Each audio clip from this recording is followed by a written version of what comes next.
ridiculous. Well, here's the thing. Maybe. Sometimes. Tell me about this. I want to know more. Oh, yeah. No. Holy cow. We've had a lot of fun. So I need your help. Yeah. Because You're you here to both serve. know me well. I'm going to take a poll and see what you think. Okay. So my husband and I got invited to a Christmas party, and it's like the only one that we've been invited to for so far this year, and I'm imagining or thinking that it's probably the only one, period. Yeah. So I, had it written down, wasn't thinking about it too much because in my mind it was happening next Saturday. Turns out I got a reminder email yesterday that it's actually happening tomorrow night. I often have this very problem. See our memory podcast from a couple of weeks ago. That's right? Like, I don't know. Things got lost in translation somewhere. I'm not sure what happened. But anyway, it's tomorrow night, and I have to bring some Christmas baking. And you both know me well enough to know that I don't cook. I don't bake. I dial. I order. I online shop. I hate the kitchen. The kitchen hates me. Does it need to be? It has to be home baked? Will people judge? Do you care? Well, I kind of feel like there's some people who are going that could be judgy. Do I care? Not really. But at the same time, I don't want to take a packet of hard sugar cookies from go to a bakery. Yeah, go to a real bakery, not the grocery store. Put them in Tupperware and bring them like you made them. Oh, no. I could never pass that off. That would never work in a million years. Have I done that before? Yes, you certainly have. Certainly not. So, okay, I'm thinking the bakery would be an option. Yes. Or is there a very easy thing, your go-to bakery item that I could make, that I could whip up and it's no fail and would be impressive? Slice and bake cookies? You ever do those? Yeah. Buy yourself a tube of dough, and then you bake them, and then you just put sprinkles and fancy stuff on them, and they'll look cute. Or and they taste brownies. Good. Oh, no, my brownies never work out. No. I'm telling you, I burn brownies. It's bad. I don't... Go on Pinterest and look for a thing where you just assemble something cute out of pre-made materials. There you go. Oh, okay, good. I will do that. Okay. You know, like the reindeers with little, donut holes turned into something or whatever. Little donut hole and 2 pretzels, and you got a reindeer. Yeah. Okay.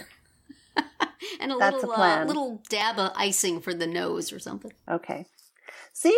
I knew I could count on you. I thought to myself, why am I worrying about this? I'm just going to wait till I talk to Catherine and Terri, and then they can help me figure it out. We are a fountain of advice.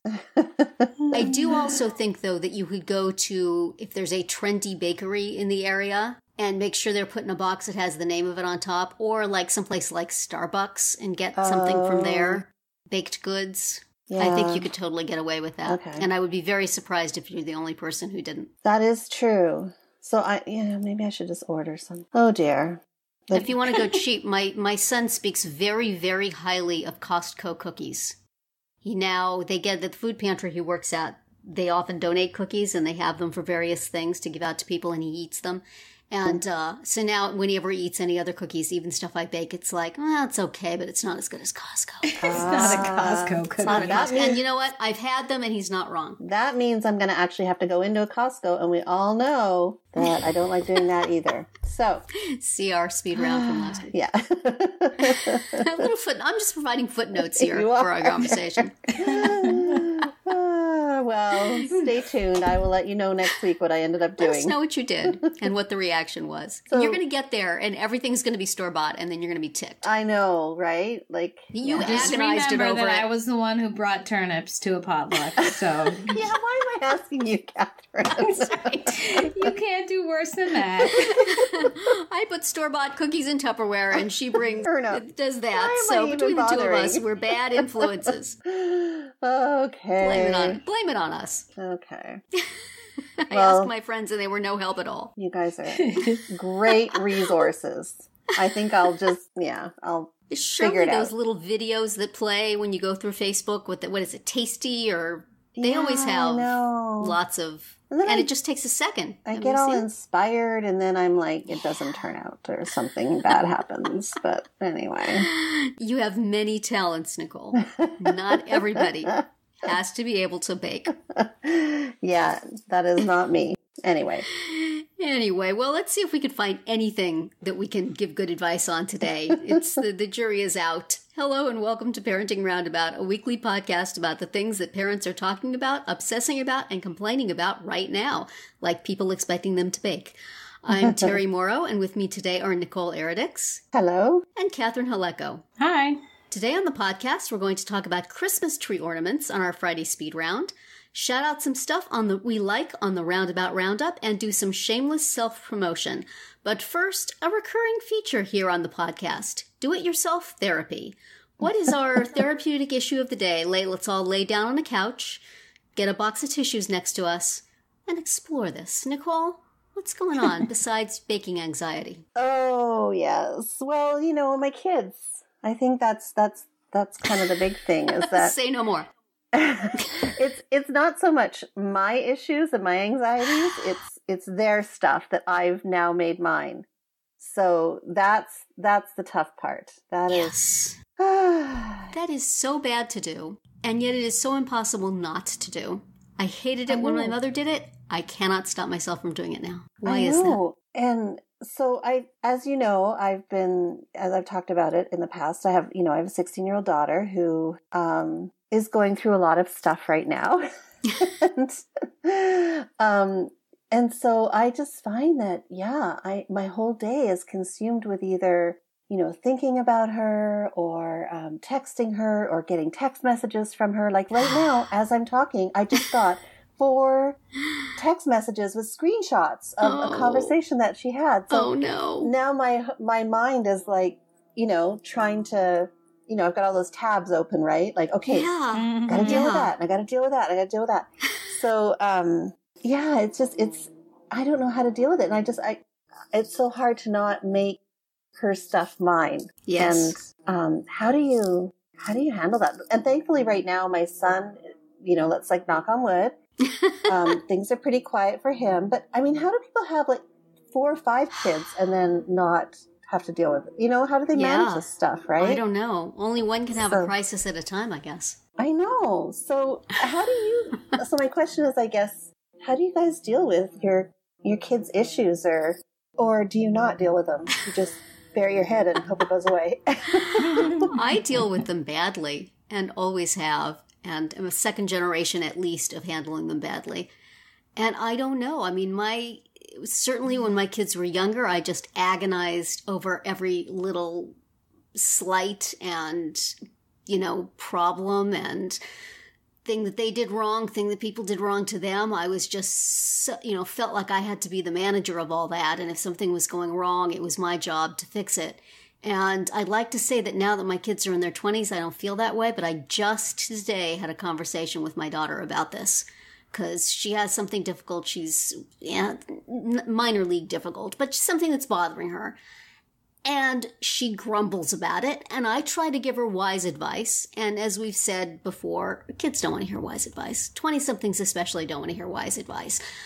Yeah. But I can't just not put myself into it. It's like, I was trying to explain to her, if your kid is hurting, you want to make them stop hurting, no matter what age they are. Yeah. And I only have one piece of advice to give you, and you don't like it. So we finally decided, and I think this is the metaphor I'm going to carry forward in my life, that it's kind of like when the dog barks. The dog sees something very, very important that she thinks should be brought to everybody's attention and that people should act on immediately. And the rest of us do not care. But we still love the dog. And we tell the dog to shut up, but we understand that the dog's going to do what dog's going to do. So I told her, I'm just going to bark. Just pat me on the head. And you can just ignore Give me some peanut butter and go about your life. Just because I can't pull myself out of her issues. And yet she's not interested in in my input. So how did that go over? Did she feel like that was something she could do? She smiled and patted me on the head and scratched me under my neck. There you go. Sounds like you guys figured it out. Yeah, but it's, it's hard. It is. Especially... And now you have to preface every piece of advice you give her with, "Arf." Exactly. I intend to do that, actually. I'm just going to bark at you for a minute, sweetie. But it's like, if you don't want me to get involved, then don't involve me. It's like, like Nicole, I don't know if she wants your advice or not, but when she sends you texts, what are you going to do? You're going to give her advice, and then she's not going to like the advice, and then you're laying in a dark room with a cloth over your head, and she's complaining that my mom won't. Well, I don't know. Does she want your input? Does she wants it. That's your issues to be her issues? Well, she wants the advice, and she wants to share, and I'm grateful that we have a relationship where she feels like she can share. Sometimes it's oversharing. Sometimes I'm like, it's okay, hon. Mommy doesn't need to know that. You don't need to know that. But at the same time, when she wants it, it's like, not now, but right now. Like, yeah. It's tough because I want her to be able to be open.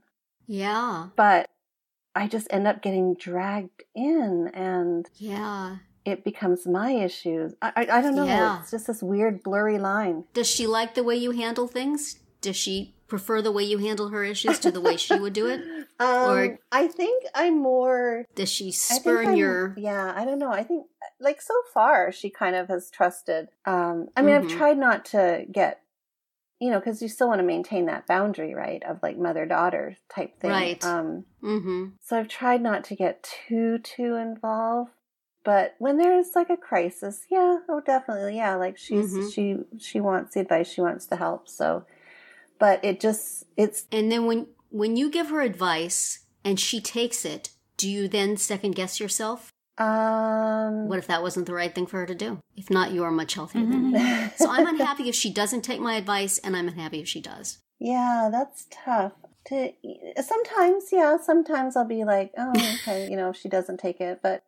For the most part, and for the most part too, it's just like she's just venting, right? Yeah. So I'm listening and thinking, and I'm probably worrying about it far more than what she is, because when you're a 16-year-old girl, there's something new that happens every 2 minutes, right? Whereas I'm at home doing my work, not much is going on.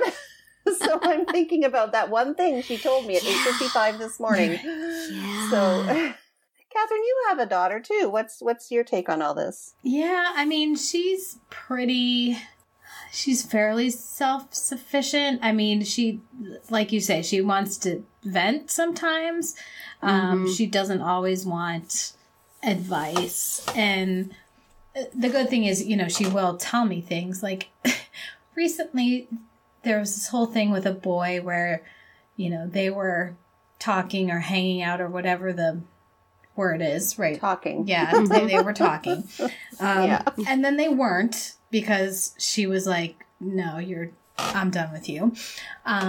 So then they weren't, and then he was a little put out, and he posted something on Instagram that was like, whatever. He posted something that was directed at her. It wasn't mean. It was just like Was it shady? It was just like a see ya kind of thing. Like, it was just him expressing his feelings.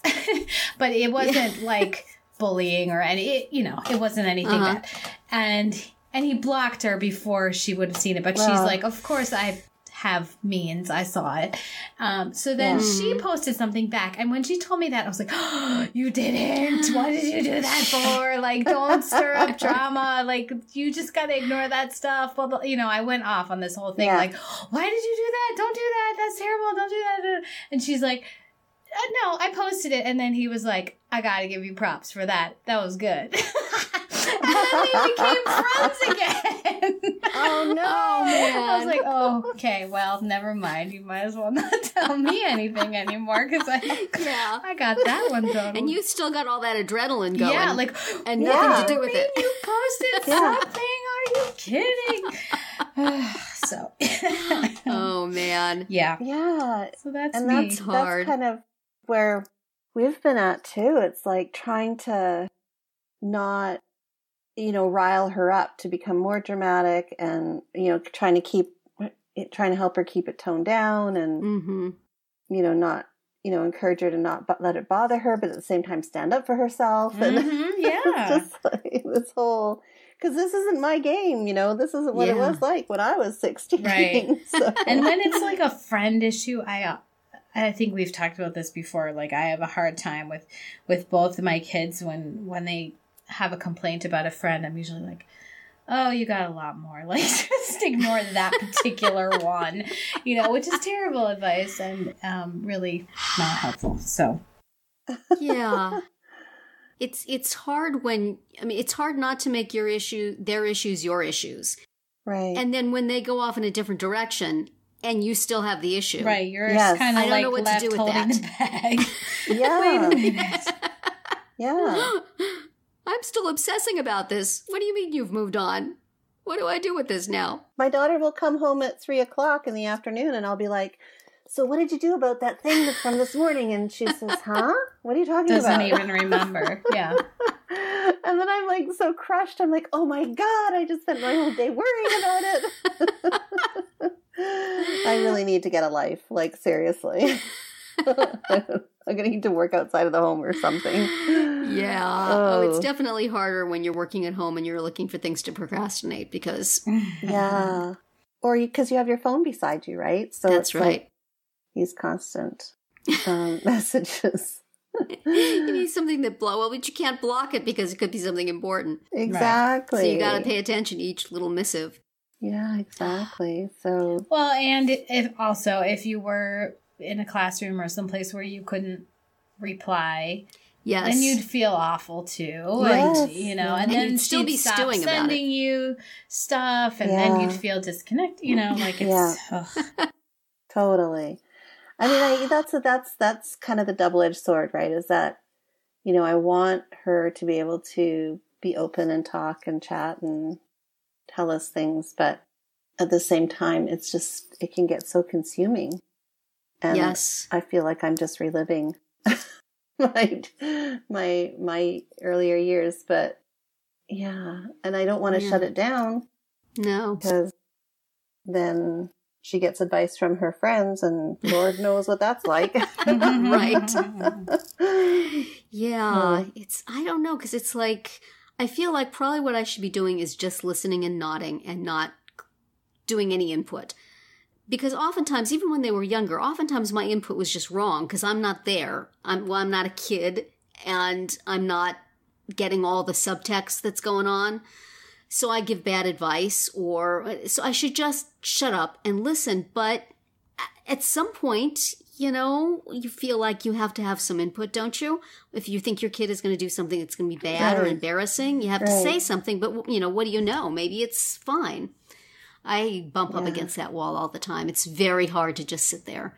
And it seems like they want something, but maybe they really don't. Now, here's a question. What about your sons? Are they as forthcoming, or do you take on their stuff? Do they share their stuff with you? Like, what? Yeah, I mean, I was thinking about this today for some reason. Like, my son will have little things that he obsesses over and, is angry about literally 2 years ago. And he still will bring up, like, that one time, remember that? I'm like, yep, I remember, because you have never let it go. So, but he's 12 and he'll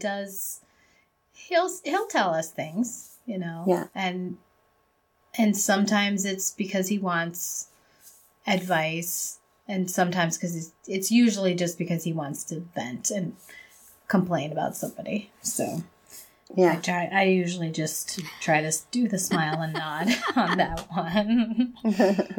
Yeah, it's really difficult with my son because of his disability. He doesn't communicate in really straightforward ways, so he may be trying to tell me stuff, but I don't get it. I mean, like, there was a time when he would come home from school and say he had a stomach ache, and I would say, well, do you want something for it? And he'd say, no, that's okay. And then, a month later, his stomach exploded. And he had ruptured ulcer and had to go to the hospital. It's like, how could I not have known this was a problem. But he was just like, oh, no, it's fine. So, I try to stay on top of things. If he's doing something that I think is a little squirrely, I try to, ask him about it, but he doesn't respond in a straightforward way. The most straightforward thing he ever says to me is stop worrying. It's like, well, that's not an option. Right. Like, there's no off button on that. I'm always going to worry. If you gave me information, I might be able to worry more effectively, but no, that does not happen. Right. So I wish I could do it more with him. I wish I could obsess and be incapacitated by worrying more with him, but I just never really kids know. Instead of just one. Exactly. This stuff could be happening, and there's been times when stuff, I hear later that stuff was happening that was bad that he never said anything about, or he said things but not in a way that you would ever realize that's what he was talking about until later. Yeah. Problems with a aide at school, and if I had interpreted things differently, maybe, but it's really, really hard. So that's, having a kid who shares too much is hard, but having a kid who doesn't share enough is hard too. Right.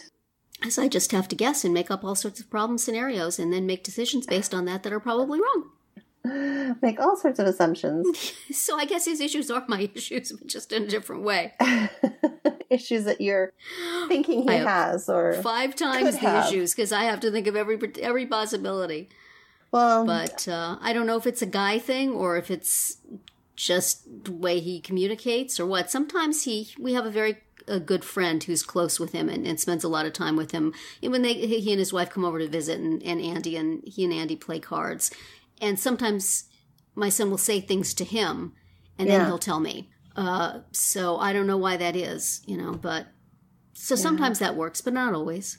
And, and then I have to think, well, what lens do I have to look at this through? Or is this straightforward?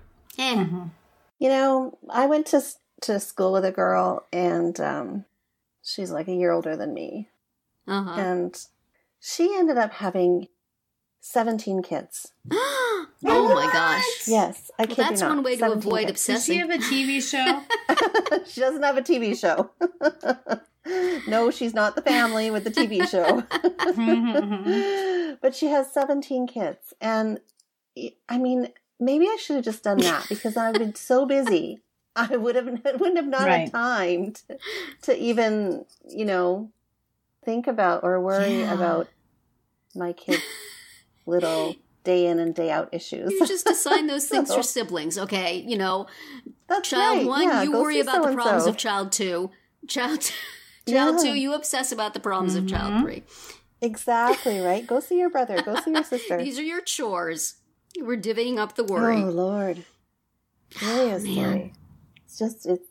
But I think having a smaller family sometimes can be just as intense, if not more, because it's like the problems are magnified. Yeah.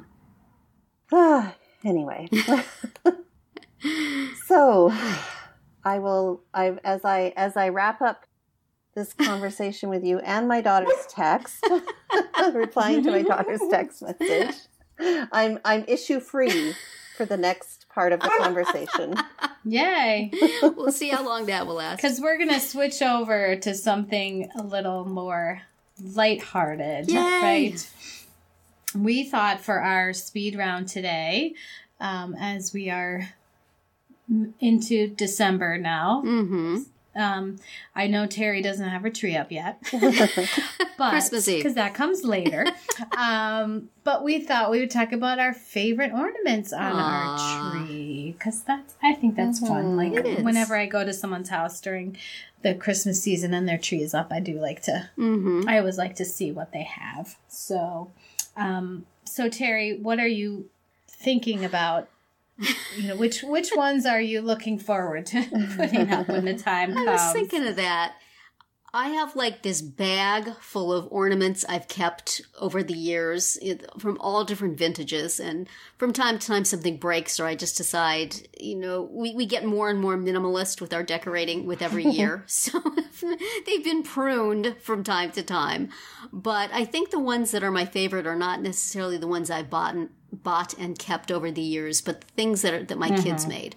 I have a few things. They weren't necessarily meant to be ornaments. Like there was a macaroni necklace that my daughter made ages ago, probably in pre-K. And I just hang that on the tree like a little garland. And there's like a snowflake made out of construction paper with a tinsel thing around it that my son wore around his neck for a Christmas program. And so I hang that on the tree. And there's a few other things they've made in various classrooms or special programs or whatever. And, they're not going to get my tree into the museum as the most elegantly decked, but I love seeing those things there. And I love hanging them up every time and remembering when they were added to my collection. That's the best stuff. Yes, agree. Well, I grew up with a very designer Christmas tree. My mom was, she had to have the latest and greatest for Christmas trees. And there was nothing personal on it. It was all store-bought stuff. So my Christmas tree sounds much like yours, Terri. It's a hodgepodge of things that have been given to me or my kids have done. And we have a couple of my favorites. Is a little ornament that my daughter did in preschool, and it's got our family picture in there when the kids were really young. There's another one that my neighbor did for me when my son was born, and it's a little stocking, and she cross-stitched Joshua's first Christmas into it. So there's, like little handcrafted things that the kids have done. There's stuff on there that my former students have given me, nice. So I look at them and go, oh, yeah. And then most recently, I acquired a Canadian flag, which of course I hang proudly on my tree, and my little Tim Hortons ornaments that remind me of home as well. So yeah, it's definitely an eclectic collection of family items. Yeah. So yeah, that's nice. That's my tree. How about yours, Catherine? Mine is similar to Nicole's. It's, just a definite hodgepodge of stuff that kids have made. I have a few things that my mother gave me, like those clear plastic balls that had baby pictures of me in it. Oh, my. I have, and when I was 4 and we lived in England for a year. So my mom, my parents didn't bring any Christmas ornaments with them. When you pack up for a year, you don't bring that stuff. So she made a bunch of things. She made just like little yarn people and little stuffed dolls, like little fabric swatches that she just stitched into little dolls. And so I have some of those. I have my grandfather, my mother's father, when he retired, he got into needlepoint, and I have a little ornament that has a tiny piece of needlepoint that he made. But we also like to buy things when we're traveling, so that we have ornaments from those. Like Nicole, I have one from Quebec City. I have the bonhomme de neige from the Quebec City Winter Carnival. We had like the one that we were looking at as we put on, like, where did we get this guy? We knew it was someplace like sort of tropical, and it was like a little frog or something. And it's actually made out of newspaper. And then we finally remembered it was from Bermuda. So stuff like that. When we were in Iceland, our favorite place to buy souvenirs turned out to be a gas station. Are these the ones that had like the pot liquor? Yes. So when we were in Iceland, our tour guide was telling us some of the like folklore and the stories, and for their Christmas, they have the Yule lads that come for like 13 days before Christmas or something like that. And they're all very naughty and do terrible things like peep through your windows, steal your sausages, lick your pots and spoons. So we got these great little flat wooden Yule lad ornaments. So that's fun because, it's a memory of the trip, and also even the people on the trip, because it was the tour guide who was telling us all about the story of the Yule lads. Nice. Right. Lots of That's fun stuff. Yes, I was a little amused to see the names of Oh yeah, those. they're very those very seemingly inappropriate and just naughty. And the kids, I think, pretty much live in fear of them. Yeah. It's like if the elf on the shelf were just really, really vindictive or Yeah. something. That's what happens in Iceland. Wow. So those are just a few of the Nice. things you'll find on my tree. And that was our speed round for today. And you can hear a new one every Wednesday through Friday. Yes. And now we come to the point in our podcast where we bring you some of the things we've read or seen or used recently that we want to shout out and share with you. Nicole, what are you sharing this week?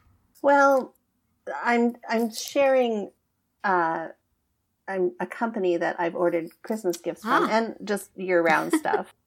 And it's pretty it's overpriced, but it's very good quality. It's called Lululemon. Oh yeah, I've seen their ads. Yeah, and they're a Vancouver-based company. Oh. So they're Canadian, and so I've actually ordered several items on there for my daughter and my son's girlfriend. Mm-hmm. Very, very popular with figure skaters. Oh. Yes, and definitely tennis players, and I've heard them mostly give golfers. like yoga pants. Yeah. There's lots of mums that wear the yoga pants, but they have lots of great stuff. So so I ordered a bunch of stuff, and it is expensive, not gonna lie, but the quality is phenomenal. Like my daughter has a hoodie that I bought her 4 years ago, I think. It's one of their kind of trademark hoodies that they make, and it's just stood the test of time. Like there's not a rip or a tear or a thread or anything that's like, and she wears it a lot. And so yeah, it's worth the money, and it's Canadian. So There you go. have to shut that Shop up. Canadian. Yeah. How about you, Catherine? What do you got this week? Well, I think I'll mention something we talked about in our offline in our Facebook discussion, which was Bitmoji. Yeah. So my sister used to always send Bitmojis in text to me, and it's just like a little cartoon that you personalize, like an avatar of yourself. And then the Bitmoji app or the keyboard that you install has all these funny little pictures and things that they insert your avatar in. Right. Like my husband sent one the other day that was like his Bitmoji inside of a sushi roll. Like he's laying on top of the rice with like the fish on top of him and the little like strap of seaweed wrapped around him. And, you know, first his eyes are open, and then the second one, his eyes are a little bit closed, and the third one, he's asleep. It's just like so silly and goofy. And so my sister would always send them to me, and they were always really funny. And then, but I never made my own because I just thought it looked like too much work. Like I started it, and then I was like, this is too much work. I'm not doing it. But then over Thanksgiving, we all, like everyone in our family, extended family who didn't have one, made one. And now we have this whole big text chain with like 10 family members, That's awesome. you know, from my mom down to my 12-year-old son, and we all have our Bitmojis, and they all talk to each other, and it's very cute. So Now, where do you get these? you download the app, Okay. Bitmoji app, and then you use that to set up your little person, personalize her so she looks like you, and then it's like a, you know, it pops up like emojis on your keyboard. Like you hold down the little globe, and you get the choice of the Bitmojis on there. It's free. It's Interesting. fun. It's cute.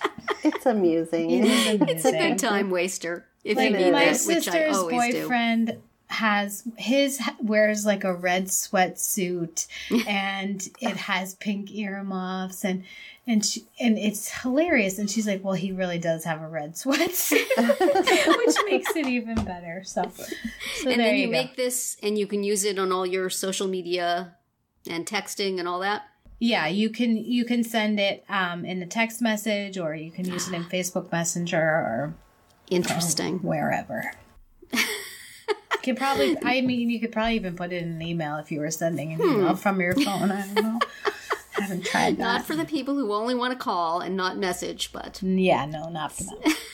Sounds fun. For my Roundup this week, I'm just going to say that I am listening to Taylor Swift's new album, Reputation, pretty much on constant repeat these days, as I do whenever a new Taylor album comes out. I'm the only person in my family who is a Swiftie, over 50 Swiftie, but I really like her music. This one I did not expect that I was going to like. I thought this was going to be one of those, well, you know what? She's moving. She's getting older. She's doing things that are appropriate for her age group. Not so appropriate for me. That's okay. You go, girl. Mm-hmm. But I love it. I actually really do. Wide variety of different kinds of songs, and some of the sounds are just beautiful, and the lyrics, as always, are wonderful. There's a very sweet ballad at the end. It's the last song called New Year's Day that I just adore. So if you are an older person such as myself and have heard Look What You Made Me Do, or maybe another of the initial singles from it, and thought, you know what, good luck, girl, but not for me, might be for you. You should give it a listen.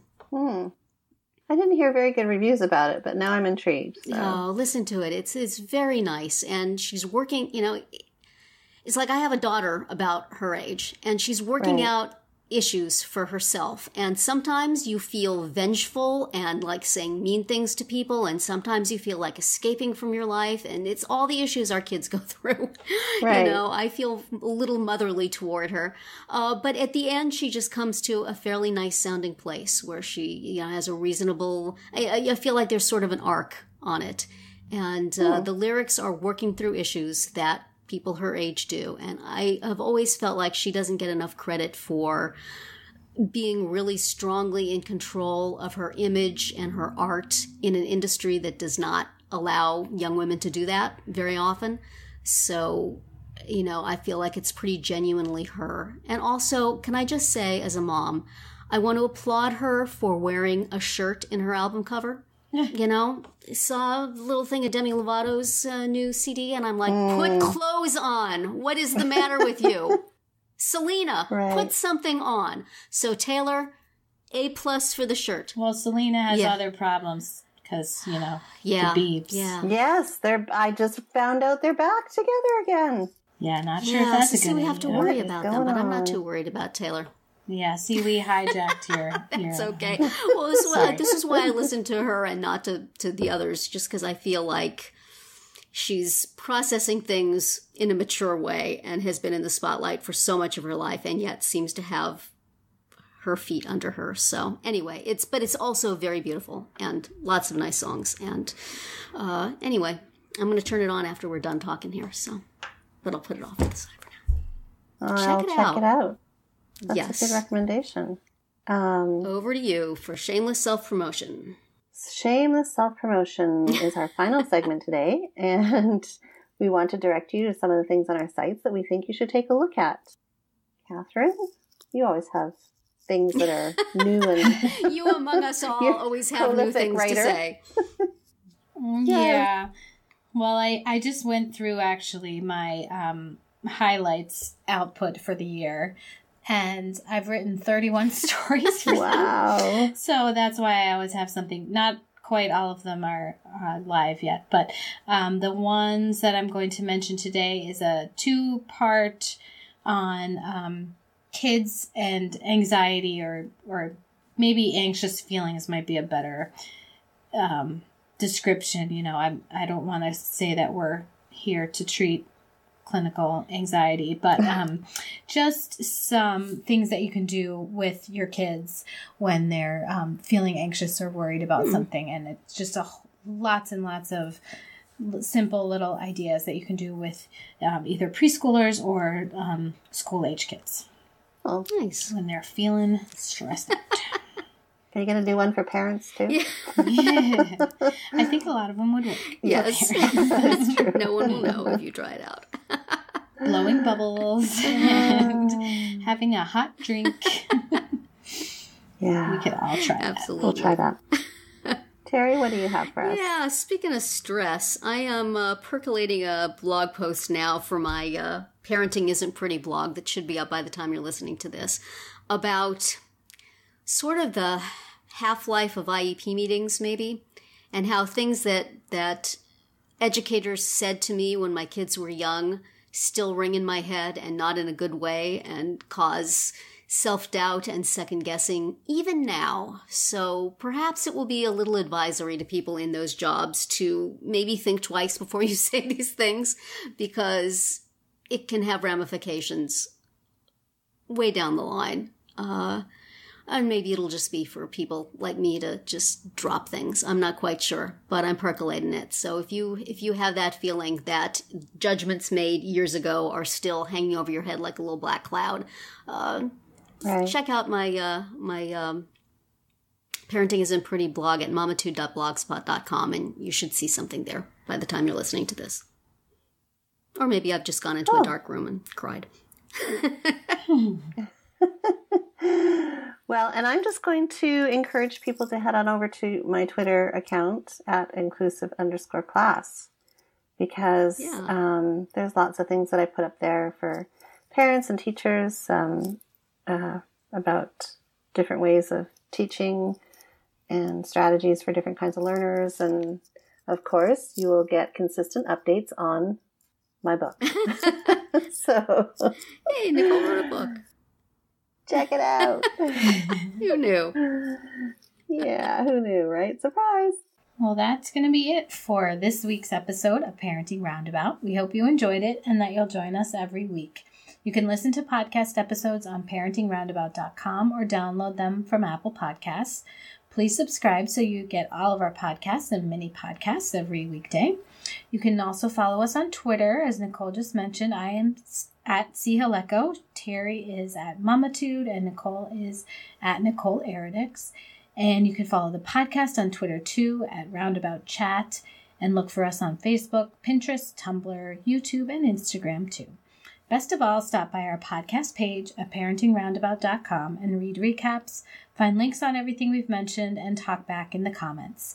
Thanks to John Morin at johnjmorin.com for providing our in and out music, and I wish everyone a great week.